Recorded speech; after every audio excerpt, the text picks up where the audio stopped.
Here we are back to continue our Predator ranked and reviewed series. And you know what? I can see the finish line. Can you, ALANNIS? I can. I can see the very end. I can see clearly now the rain is gone. I can see all predators in my way. So we're going to continue on with our Predator ranked and reviewed series with our review of Alien versus Predator. And I'm getting frisky, so ALANNIS, let's get straight the fuck into it.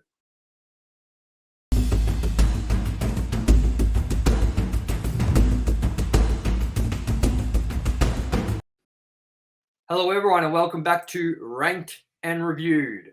I am your host, TOMYE West, and joining me as always is my co-host, ALANNIS Maximus. Greetings. And we are here to continue our Predator Ranked and Reviewed series. But before we continue, please leave a like. It would help us out a lot. And yeah, ALANNIS, it would help us out a lot, wouldn't it? It would help us out lotsly. Make great content such as our 50th video.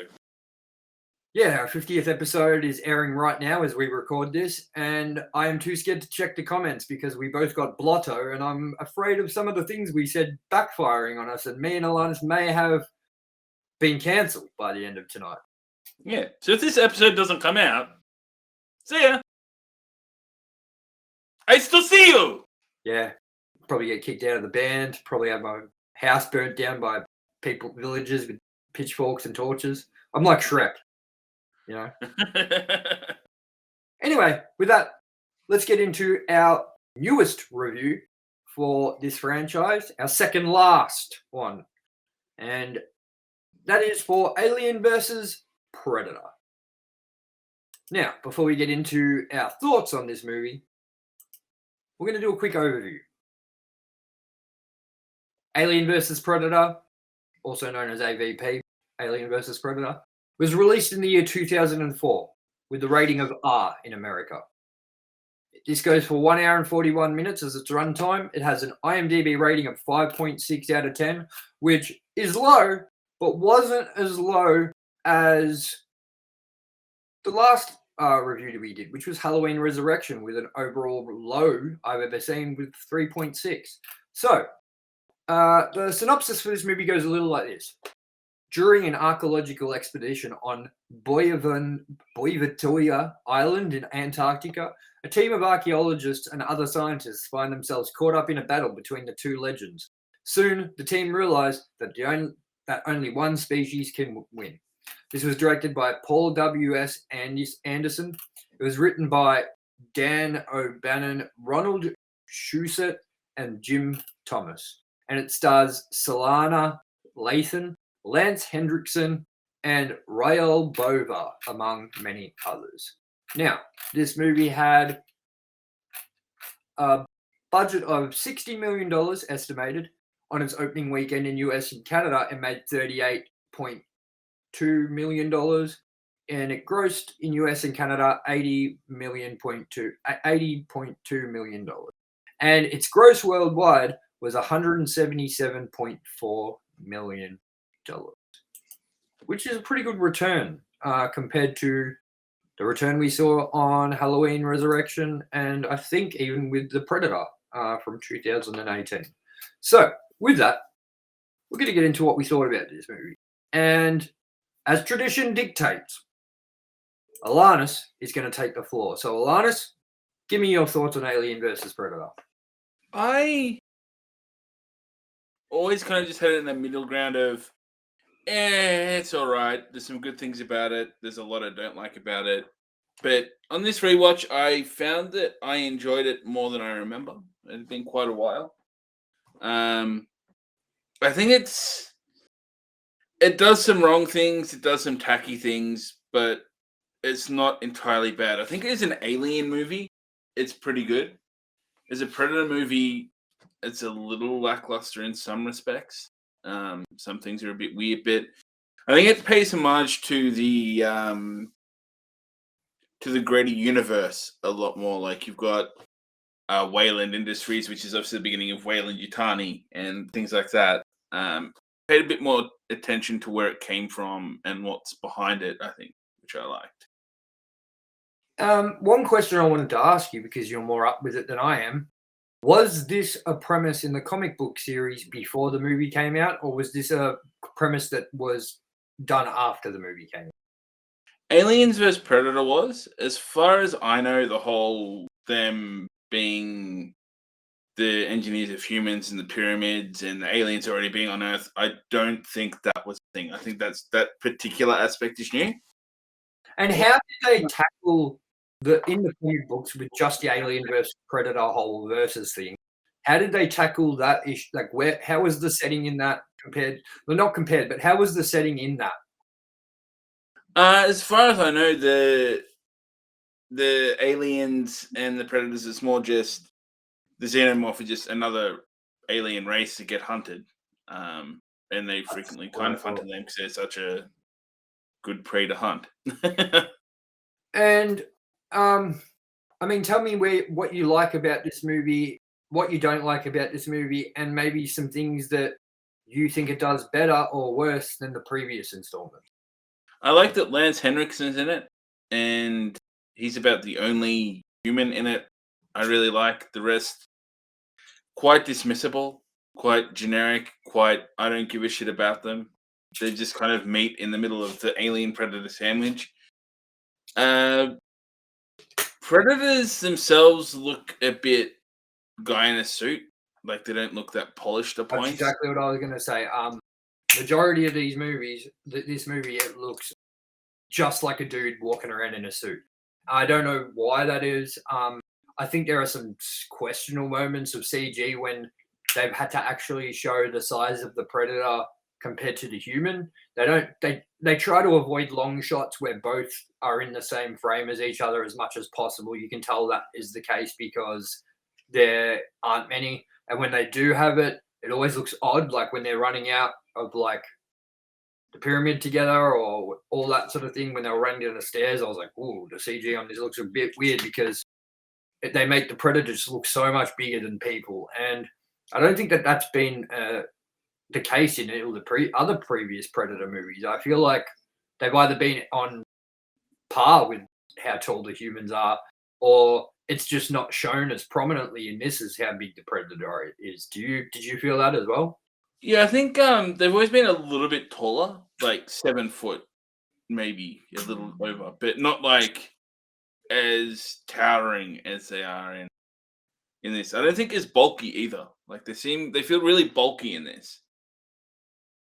Yeah, and yeah, I felt like that. I was going to say that to you on a message. Was that I feel like this Predator is like the chubby Predator. Yeah. Yeah. So, what did you think it did right compared to the previous movies that we reviewed in the I franchise? think one big thing in a direct comparison is they did Predators. Like humans have not been around for a very long time at all. Like there's dinosaurs that are closer to Cleopatra than they are to the T-Rex. Like we're a blip on the radar in terms of the span of like life on this earth. Prey, they gave the Predator all these primitive weapons, which was a big bugbear for me. Now this they go back further, and they still have the classic Predator weaponry, which would be a thing because they're a culture that have been around for thousands of years, not hundreds of years. It's like for an older Predator a few hundred years ago is still very advanced. Like they've mastered space travel, and I like that they kept that. They didn't tone them down. The only way they did was removing weapons from them, which was the premise of the hunt, the initiation. So I think they handled that aspect a lot better. That the Predators always have been super advanced, and even in ancient, early human days, tribes, they had plasma casters and things like that. And how did you think it went with See, okay, I want to still hear more of your thoughts, but to bridge off that, I want to be able to hear your thoughts on it. I think you should hear something I have a problem with, which is aliens. The sort of tension created by an alien movie is the claustrophobia, the tight spaces, being stuck on A prison, B ship. Except for maybe Aliens 2, Aliens, where there's a lot of them. It still feels claustrophobic. It feels close. It feels like they're no further than 2 steps away from you the entire time. Whereas with the Predator movies, I almost feel like the Predator shines because he has like the jungle, which is a big hunting playground, fun for him. We all know that the Predator thrives on a challenge. They want to hunt something that's running. They want to hunt something that's got a lot of room that they can set up traps for. There's lots of things that they can do. And I kind of feel like the two ideas clash with this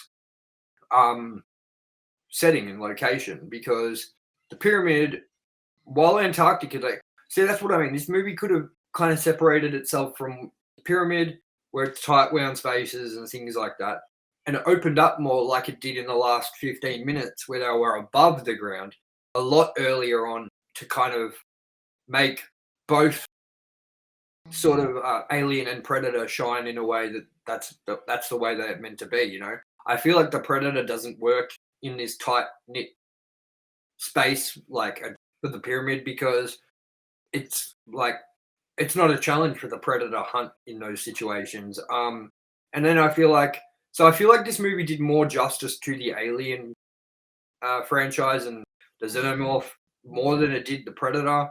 I had a lot less problems with the Xenomorph than I did with the Predator or the Xenomorphs and the facehuggers and all that. Like, they were fine, they did great, but the Predator, as we said, looked kind of like a man in a suit. Second of all, they took the Predator helping humans too far this time, I think. Then they gave a present out of respect again, and I feel like all these movies show you how the Predator, especially the first one, like the first one, Arnold Schwarzenegger wins against that Predator, and he gets nothing in return. You know what I mean? Like the whole movie set up that this Predator wants to hunt you, and it won't stop till it's dead. And then the second one, they kind of expanded on it, giving you a present because it respected you. And then I felt like in this movie, it went too far because, first of all, without her getting instructions from the Predator, she would have never made it out of there alive. And second of all, literally the Predator basically did everything. The bomb told her what the Xenomorphs a week by and all that sort of stuff. Like everything was told to her. And I almost feel like that either that present was unearned or they shouldn't have done it. And they shouldn't have helped her out so much at the end because it goes against everything we know as predators being hunters and will kill you and they won't stop until they get you. I think the same thing happened in Predator 2, you know? So I feel like that was a big, weird kind of twist to turn. Now, rebuttal, Alan. I think the trophy thing I don't mind because to me with Predator 2 as well, it was like the other ones that watch on, they're not interfering. Like if all of them wanted to stop the alien, then they would have interfered, kind of thing. And the same reason they didn't kill the human chick because it wasn't their hunt, it wasn't their kind of battle. They were just observing this in this case, the rite of passage. Whereas in Predator 2, I guess that particular Predator's hunt, it wasn't the others to do that. So I think that's how I kind of justified a little. I just didn't like the character of the human hero. I think more than what happened to them. Like it was so hilarious how she's answering a call while climbing a mountain on the side of the mountain. Like, dude, that was so stupid. You know what I mean? Yeah. I was laughing at that because I was just like, oh my god, this is just a sneak peek of what we got for the next hour and a fucking half, you know? It felt like they tried to recreate Ripley, but they did a really bad job at it and just made it really uninteresting and boring. I also felt that with a lot of the cast and crew in this. I felt like a lot of them were kind of boring and shit. Like Lance Hendrickson or whatever was okay, but like I still found like you could tell he was going to turn out to be like the dude that was not doing the right thing against everyone and sort of thing, and how he was lying about how sick he was and all this garbage.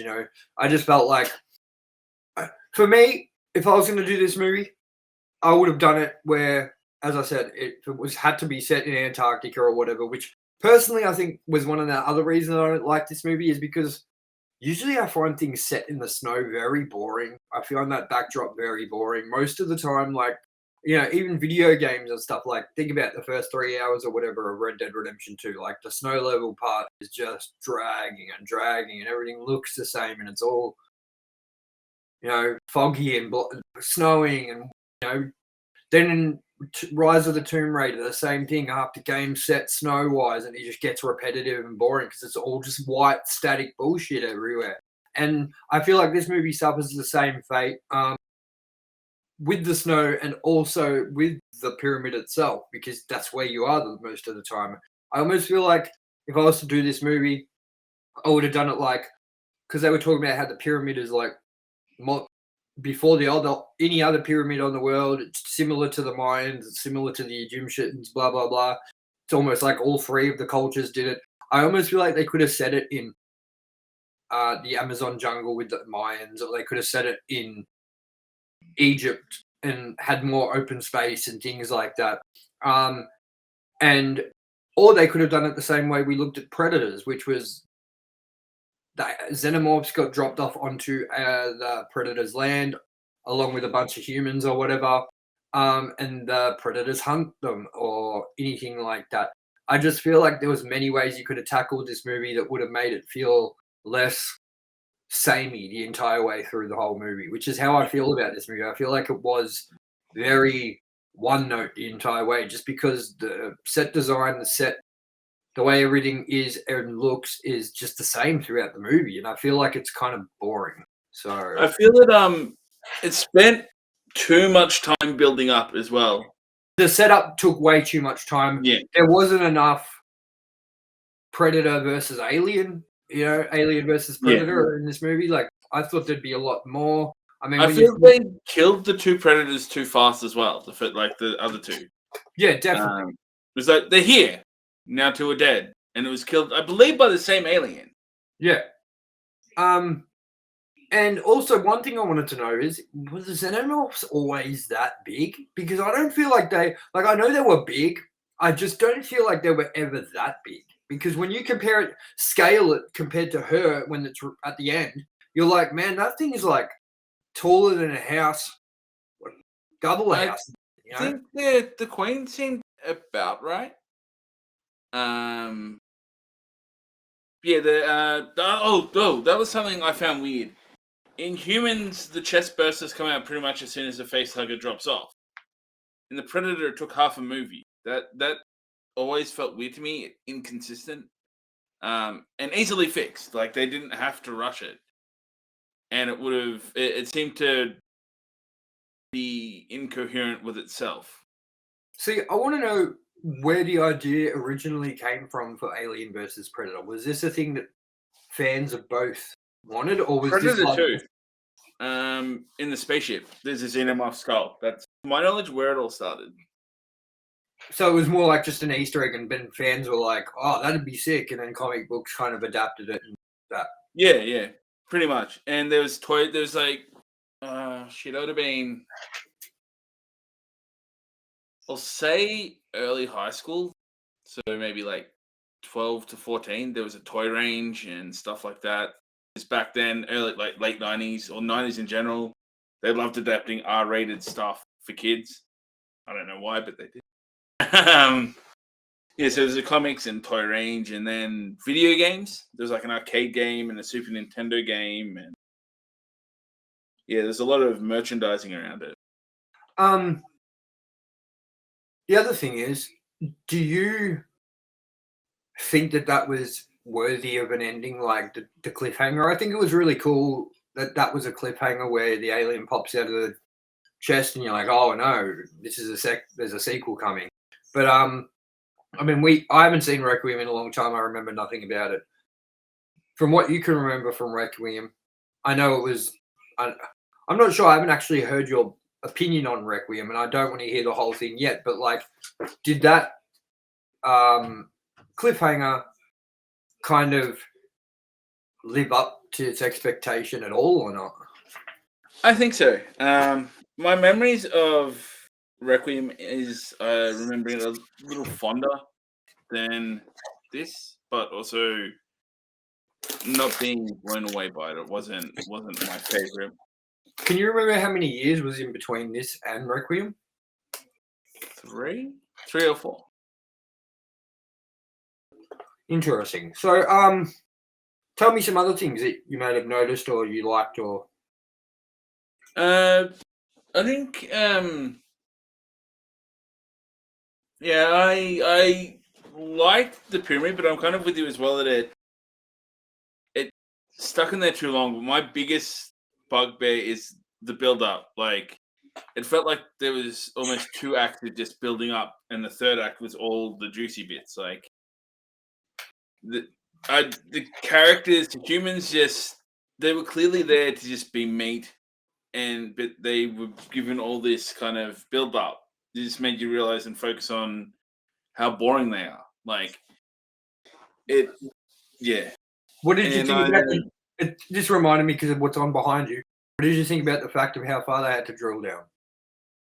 that was a bit weird as well. Like, if they'd been there 100 years ago, how was there so much ice built up in that 100 years? Like, I don't know if that's realistic or not, but it feels a little far-fetched to me. Not that I know. But...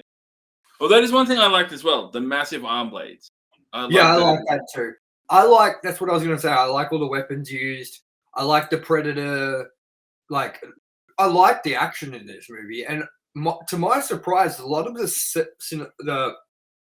CGI really has aged fairly well. There's only a few shots where it's like, whoa, like when all the like dog ones run up, the little xenomorphs, that kind of looks a bit fakeish.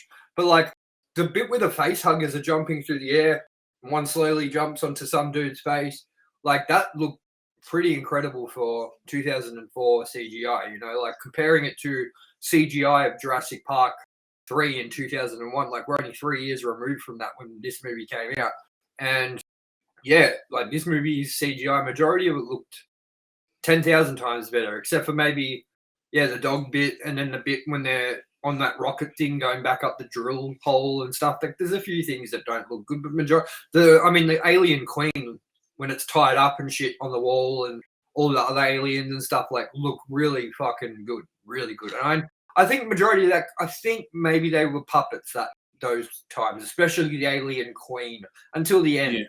Where she's out above the hole and attacking. I think that all of that, apart from those moments, are CGI. Puppets, not CGI. I get the feeling they were a bit more particular with the CGI and the aliens as opposed to the Predator as well.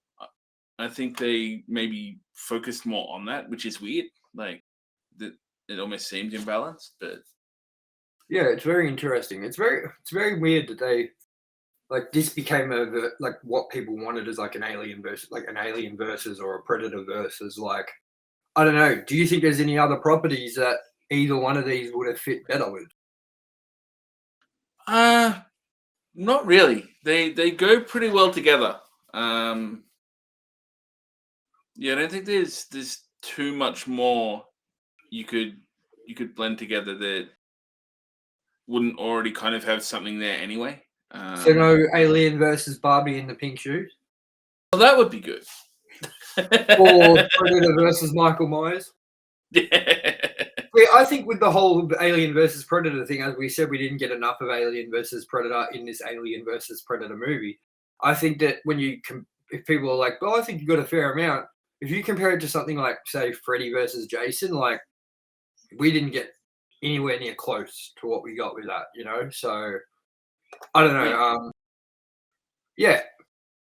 I don't hate this movie by any stretch. I actually, rewatching it, I actually didn't hate it anywhere near as much as my memory convinced me that I hated it. This was one of the ones I was like, I don't know if I want to watch this, but, I realized that there was enough action and cool sort of moments in it that I could be like, oh yeah, I get it now. This movie's all right. It's not the best, but I almost feel like it is definitely fitting of its IMDb score of almost a 6 out of 10, maybe a 5.6. I definitely feel like that is the perfect range for this movie. How about you? I think that is pretty reasonable. I'll probably give it around that, the high end of that. Yeah, definitely. And yeah, like I don't know if there's anything much else to cover in this movie because as I thought, the girl was kind of like the main actress was kind of lackluster. Um, Lance Hendricks was all right. The other people were sort of blur. The Alien were done really well. The Predator not so much. The plot was okay, I guess, but didn't really like the backdrop it was set to.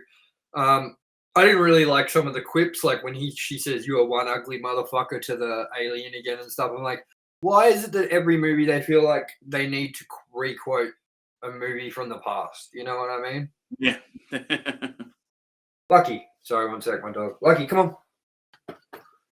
up here, good girl. So No. yeah, I think this movie definitely wasn't as bad as I thought, but I also just think it deserves mid-range rating. I also don't believe it's even close to being on par with the top 3 of the Predator movies anyway. I mean, it might be a different story when we rank the Alien movies because I feel like with ranking the Predator movies and having to do Alien versus Predator, we're going to have to put them in our ranking for Predator, but we are also going to have to re-rank them in the Alien franchise, the Alien versus Predator movies. In the Alien like we won't have to rewatch them again, obviously. We're just going to have to, because it's coming up next. We're doing Aliens next, if everyone wasn't aware. Because we're doing that next, we will definitely have to include them in our ranking too, to compare, like, where they rank against the Alien movies as well. I think that's the only thing that makes sense. What about you? Yes, and that'll be interesting because you'll still rank for the first one off the mark for Aliens. Yeah. Well, I already kind of know. I think when my number 1 Alien movie will be too. But Yeah. I'm not sure about you. I don't know if you feel the same way I do about Alien and Aliens and Alien 3 and Alien Resurrection. But I'm sure that'll be an interesting conversation when we get to it. So yeah, is there anything else that you feel like we need to cover in this or not? No, that's about everything. Do you recommend people watch this movie? I do. It is not bad enough to not watch. It's enjoyable enough to watch. So I think you should watch it. I will recommend it if you're into Alien or Predator or both, or if you're into sci-fi, horror. If you're into Barbie movies, maybe not. Yeah, but not Barbie movies. But everyone has their own taste. So, hey, give it a go. It's not horrible. It's not terrible. It's not great. ALANNIS will tell you straight up, don't even bother with the Predator. I think. Exactly. Cool. So let's move on to our next section of our review. Our ranked and reviewed trademark section, trivia. Trying to come up with like a sound effect for it or something. Not successful yet. So let's get to the trivia of this.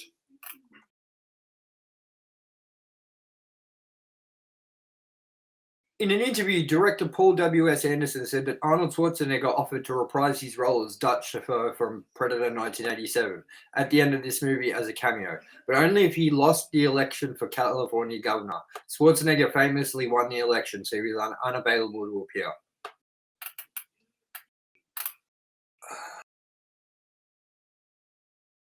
The film had both the shortest filming and shortest post-production schedules of any major studio film in 2004. Filming was given 2.5 months, while the post-production was given just 4 months to complete.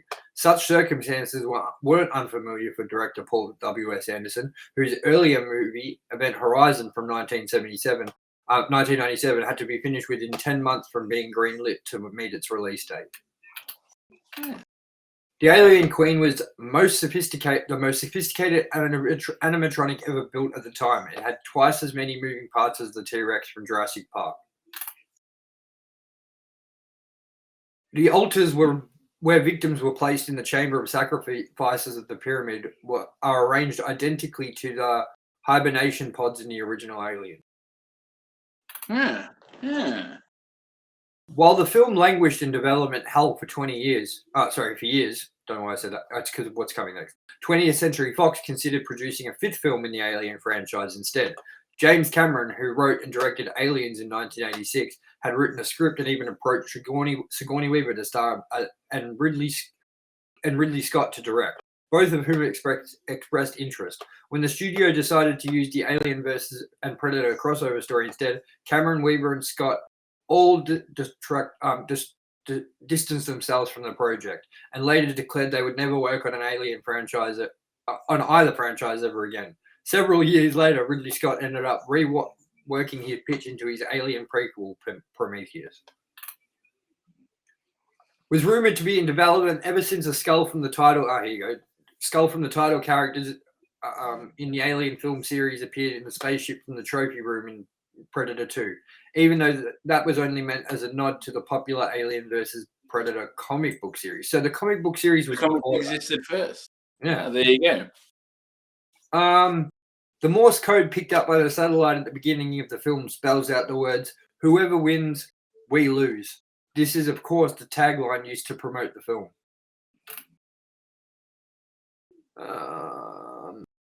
At the beginning of the film, the readout of the Predator ship is shown reflected in the visor of the Predator's mask, just as in Alien 1979, the readouts of the Nostromo were reflected on the space helmet. We'll do a couple more.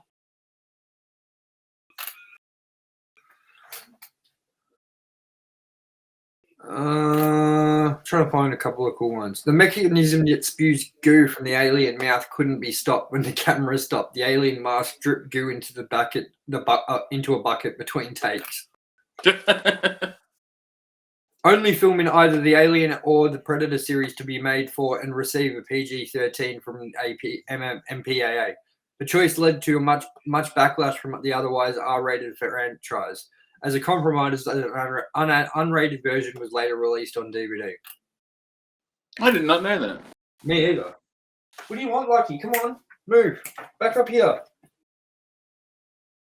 The Alien vs. Predator story crossed over to virtually all forms of media before becoming a feature film. There was a successful comic book series, toy line, multiple video games, soundtrack for the PC game, and even trading card series. And we'll do one more.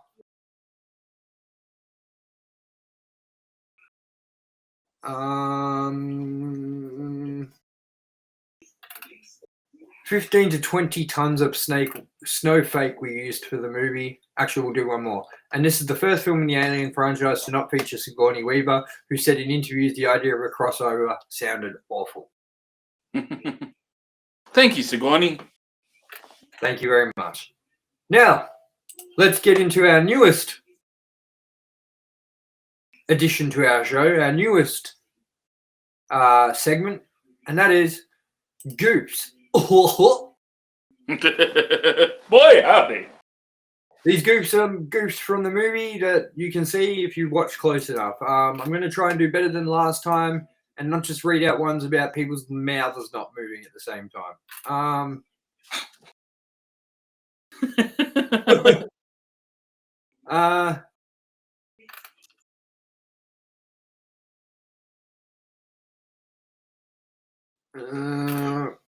Don't worry, I'm going to take my time on this, but I might just have to do some editing.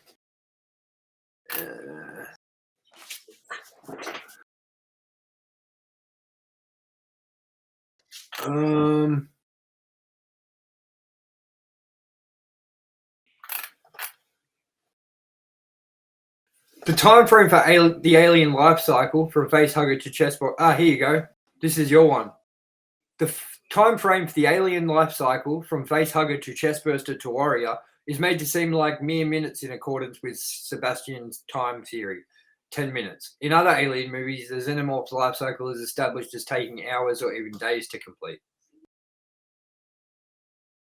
So I guess it varies, especially with the Predator. Yeah.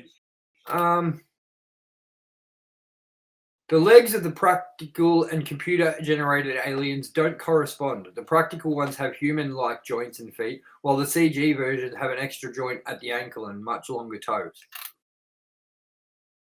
During the first battle, when the alien falls to the ground after the predator kicks it through a pillar, a wire can be seen holding its tail up.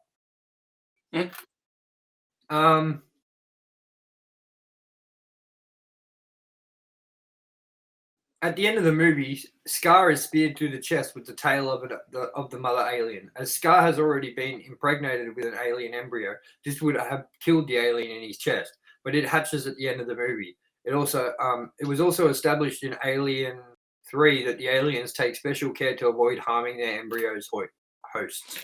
That's a good point. I didn't think of that. Yeah.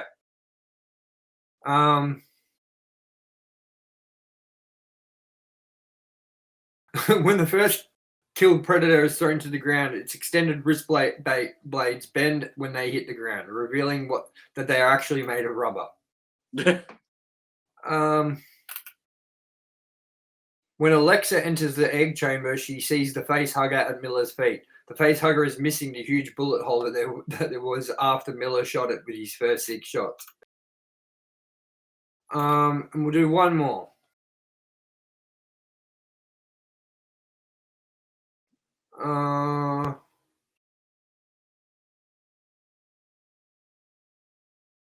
The second predator is killed by an alien when his head is punctured by the alien's inner mouth.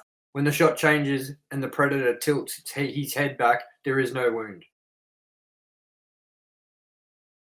So, yeah, that's the goofs section.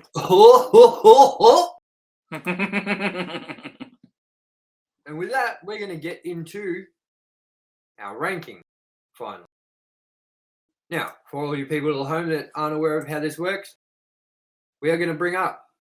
Actually, do I still have it? One second. I'm just going to check something.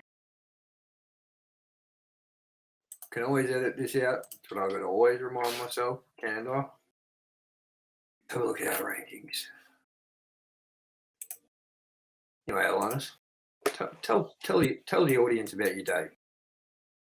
My day was full of work. That's about it.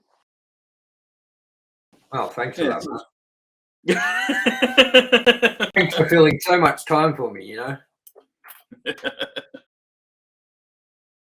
Yes. And I walked my dog. It was great. I enjoy walking my dog. Good. I walked my dog. I walked my dog too. I did a lot of editing. Got our editing for Halloween Resurrection done. Some funny parts in that. So I'm going to just quickly put this in. For everyone at home that isn't aware how our system works, me and ALANNIS, we don't we don't put the rankings, we don't come to an agreement and have one ranking where we put all the movies into one list and we'll agree. We have 2 lists, one for each of us, where we rank them separately, and which always sparks a good conversation or someone being disappointed at the other person. But it's a lot of fun. And the other thing we like to do is we like to bring up the previous week's ranking so you can see where we were, and then bring up the newest week's ranking so you can see where we're at as of now. So I'm going to do that straight away, and that is here. This is last week's ranking result for Predator in Review. So with me, it goes number 1, Predators, number 2, Prey, number 3, Predator, number 4, The Predator, and number 5, Predator 2. For ALANNIS, it goes Predators number 1, Predator at number 2, Predator 2 at number 3, Prey at number 4, and 5, The Predator. Now, we're going to bring up our updated ranking for this series, and it goes a little like this. For me, TOMYE, number 1, Predators, number 2, Prey, number 3, Predator, number 4, Alien vs. Predator, number 5, The Predator, and number 6, Predator 2. ALANNIS hates me for the decision of number 5, but what can you do? And ALANNIS goes like this. Number 1, Predators. Number 2, Predator. Number 3, Predator 2. Number 4, Alien vs. Predator. Number 5, Prey. And number 6, The Predator. Man, you've been giving Prey a hard time too, eh? I think it's very close. These two movies, Prey and AVP. But I think a big kind of deal breaker for me to put it just above was the Predator's technology, and I think they just felt like there's a bit more care with how the Predators were delivered, despite how they looked or CG or what have you. Cool. Well, it's always the way. Like, that's the cool thing in this movie behind you, the action that we're seeing now, you know? That's what made this movie enjoyable for me. Had it not had some of the action like this in it, I think this movie would have almost been bottom for me. And I can't remember Requiem, so I'm looking forward to where that's going to go. I'm With interested to see where those two will compare. Yeah, I'm looking forward to it too. I'm looking forward to seeing the final tally. So, as me and ALANNIS can see the finish line. Raptors. It's already done. I keep telling you this, man. We've already done Raptors. You know what I mean? Actually, and I want to know one thing. We're going to rank one more thing quickly before we leave. What did you like? Who did you like more in this movie? Alien, Predator.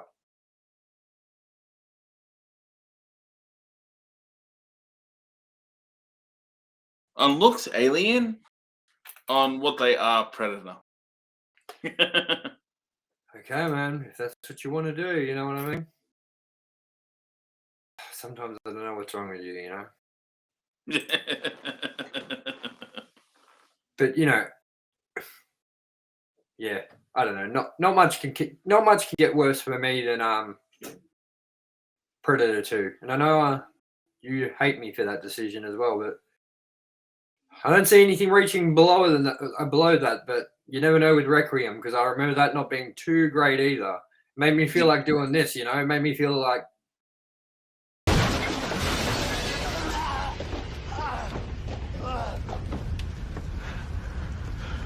trick or treat, motherfucker. that's right, wrong movie. Wrong movie. Sorry, man. Wrong movie series. Sorry. So anyway, that's it. That's it for our Alien versus Predator review for ranked and reviewed series. Making this officially it'll go that Halloween Resurrection coming, which will already be out by the time this is out, will be episode 51, making this episode 52, and we're already on our way to episode number 100, Alana. Whoa. I can't see the finish line for that one just yet. It's like... So, yeah, anyways, everyone, thank you for tuning into our episode of Ranked and Reviewed for Alien versus Predator. Coming up next week, we have the finale of Predator Ranked and Reviewed with our review, as I said before, of Alien versus Predator Requiem. Oh, no, that's not the final. We also have Alien. Oh, no, that's Alien. Ha, good. So this is the finale in our Predator Ranked and Reviewed series. And, of course, you guys can see where we're going straight after that, and that's straight into Alien. We also have our Ranked and Reviewed episode of Rob Zombie's Halloween from the year 2007, I believe. That's coming up this week. So we're on the home stretch for that too. We still got a bit more episodes than, this, but we're getting there. And it's leading all the way up to Halloween Ends, which I'm very excited for, and that's going to be a good time. And after Halloween, ALANNIS, we have to decide where to go to for that. And I thought me and you could work that out quickly now. Where do you want to go from after Halloween? Actually, when does the new Black Panther come out? November 22, I think. Okay, so that wouldn't fit. Let's try. We probably got 2 or 3 space for 2 or 3 movies before we have to do Black Panther and then that, yeah? So what do you think we do? That's a good question. How about we do our 3 video game adapted movies in those weeks or 2 or whatever we're going to do to keep adding to our video game adapted movie series. That sounds good to me because we've neglected that series. Yes. What would you like to do? What video game movies? I reckon. What is a good movie? Because we've done some. I already know one. Can we do Detective Pikachu and then you pick the other one? Yes, that works. Detective Pikachu and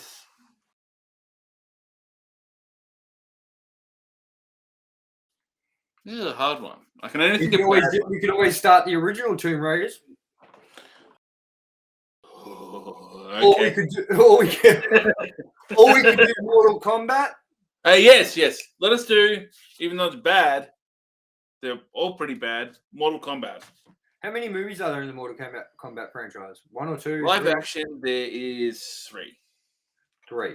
So, what ones should we do? Should we do the first and second, or would we do the remake, the new one? What do you want to do? I want to see your reaction to the second, so we've got to have that in the middle. So I guess we'll just do first and second, and Yeah. Detective Pikachu.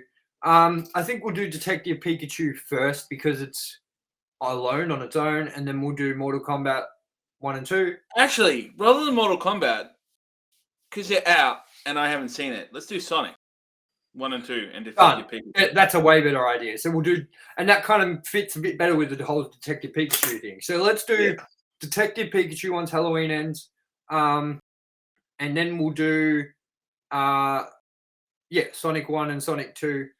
Then we'll go into Black Panther and is it War for Wakanda? Wakanda Forever. Wakanda Forever. Is War for Wakanda the Avengers downloadable content or some shit? I think so, yeah. Yeah. Cool. So, yeah, everyone, Halloween, we've got Halloween Rob Zombie, Halloween Rob Zombie 2, Halloween Kills, and then Halloween Ends. So after that, Detective Pikachu, Sonic 2, and then after Predator finishes, we're doing all the Alien movies, and we'll go from there after that about what's coming next. So keep your eyes peeled for all of that. This week, you are going. No, it should be up by the time this goes up as well. So we also have our Halloween Resurrection review up. You can go check that out right now. And we will also have our episode of Pop Vultures, episode 3 out, where we'll be discussing all the latest news from the Disney D23 Disney Expo, all the announcements, the Nintendo Direct, the Ubisoft Showcase, and also the PlayStation State of Play that happened earlier today. I know we'll be looking at things like some God of War, Hogwarts Legacy, Assassin's Creed, Mirage, along with some more things like Assassin's Creed Hex and Assassin's Creed something else, and it's Japanese. Zelda Breath of the Wild 2, which got a proper name. I can't remember, the Tears of the Kingdom or something like that. And we'll also be looking at some God of War and things. It's a lot that we're going to be looking at, diving into, along with some movie news and TV news as well. And to top it off, now, we're going to put a teaser in at the end of this. ALANNIS knows kind of roughly about it. We're not going to put a date on it or like even a rough idea of when it's coming because it's a big project. But all I'm going to say is you've seen us rank movies. You've seen us do one-off movies, ranking like skateboarding videos, basically like CKY. But get ready because we're going to leave you today on a teaser of something that's coming to Ranked and Reviewed very soon. And it won't just be once that we'll be doing this. It'll be many times that we do this. But it's going to take a lot more planning, a lot more schedule time, and a lot more hours in our days and even months to get these done. So everyone, we're going to sign off. And as we fade out, we're going to leave you on a teaser for what's coming to Ranked and Reviewed sometime soon, but get excited. So, as we leave, as always, I've been your host, TOMYE West. And joining me, as always, has been my co-host, ALANNIS Maximus. We'll see you next review. But before we do that, before we head out, before this episode ends, make sure you stick around for this.